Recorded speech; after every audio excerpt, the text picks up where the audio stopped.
Ngayon araw nga, meron na naman akong pestang pinuntahan. Kasi pag ito pesta, mabili. Kaya panigurado makakarami ako dito. Kasi may pera yung mga bata. At sa sobrang saya nga nila, meron na nga nagsuntukan. At puntik pa nga ako madamay. Isang panibagong kwento na naman to. Pero bago yun, intro muna ako. Ako si Yan, isa akong solbetero. At ito ang kwento ko. Nandito na nga ako sa Sepak Almacen. At ngayon araw nga, pesta dito. At panigurado maraming bibili sa akin dito. Kaya ngayon araw, dito muna ako maglalako. Nakapasok na ako ng iskinita. At ito nagsisimula na magpalaro. Kaya ito, tinabi ko muna dito yung cart ko. At ito na naman yung palayok. Hindi talaga mawawala sa pesta to. Kaya ito yung pesta. Ito lagi yung palaro. Inampas na nga ng bata yung palayok, kaso layo niya sa palayok. At kasi nasa gilid yung palayok, hindi nilagay sa gitna. Ito nang isa, sa pagkakataon na nga nito, ginitna na nga yung palayok. Ito kinakapanan ng bata yung palayok. At pagkampas nga niya, umiwas na naman yung palayok. Grabe talaga yung palayok. Ang galing niya umiwas sa pamalo. Wala dito.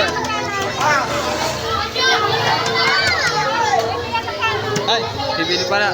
Habang hinintay ko mabasag yung palayok, meron na nga bumili. Kaya ito kumuha na ako ng cup at binuksan ko na tong cart ko. At tagtakal na nga ako ng sorbetes. At habang naglalagay nga ako ng sorbetes, meron na nga nakabasag ng palayok at hindi ko na nga nabidyoan. Pero okay lang. Mas mahalaga sa akin yung customer. Natapos ako sa pagtatakal ng sorbetes. Kaya ito binigay ko na sa bumili. At sinarado ko na tong cart ko. At dahil nga nabasag din palayok, umalis na nga rin ako. Kasi hindi naman sila bibili. Kaya sa iba iskinita naman ako tatambay. Nandito na ako sa kabilang iskinita. At mas maraming ang tao dito. Meron na nga bumili. Kaya ito kumuha na ako ng apa. At binuksan ko na tong cart ko. At dahil nga maraming tao dito, sunod-sunod na nga bumibili sa akin.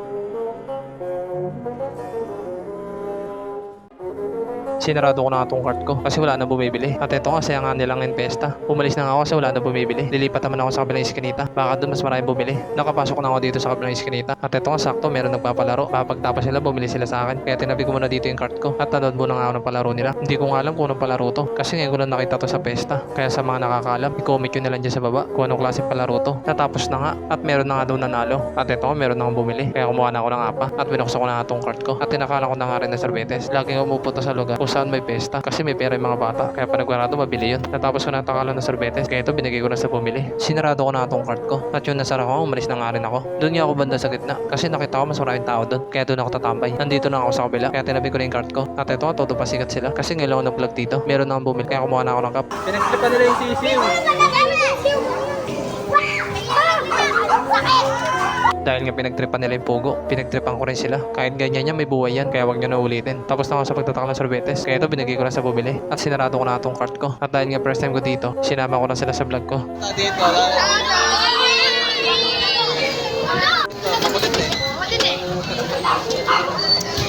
Okay na kaya umalis na ako. Sa iba iskinita naman ako tatambay. Baka sakali maraming bumili. Nandito na ako sa kabilang kalye. Kaya tumabi na ako. At ito ang daming tao dito. Baka maraming bumili sa akin dito. At sakto nga nagpapalaro na sila. Ito nga yung palayok. Kaso kakaiba to. Kasi hindi na pinikot na ilang beses. Isang ikot lang. At tinulak na papalapit sa palayok. At ito nga inampas na nga. Kaso hindi pa rin natamaan. Shoutout nga pala sa mga bata na to. Ang saya talaga pag ganitong pesta. Kasi lahat ng tao nasa labas. Ito na nga yung sunod na papalo. Pinikot na nga isang beses. Pagtapos yun tinulak na nga siya. Papunta doon sa palayok. At ito nga ampasin niya na yung palayok. Kaso hindi pa rin natamaan. Ano ba yan? Ang galing talaga umius ng palayok. Last na nga itong papalo. Kaso pagpalo hindi pa rin natamaan. Kaya nainis na sila. Binasag na lang yung palayok. At ito nagkagulo na yung mga bata. At mas lalo pang gumulo. Kasi nagpalagaw na rin ng mga barya. Kaya ito tuwan-tuwa yung mga tao. At habang nagkakasayaan nga, meron nga nag-away. At dahil nga lang sa barya yun. Kaya ito, binitbit ng barangay. Yung nagsimula ng gulo. At hindi na taga rito yun. Dayo nga lang. Umalis na nga ako dito. Kasi baka madami pa ako. Kasi dayo lang din ako dito. Kaya uwi na lang ako. Hey, what's up mga boss? Ayun na nga, pauwi na nga ako mga boss. Kaya nga, nakarami naman ako sa pesta dun sa sa Sepak Almacen. Nga lang, hindi ako gano'n nakapag-vlog.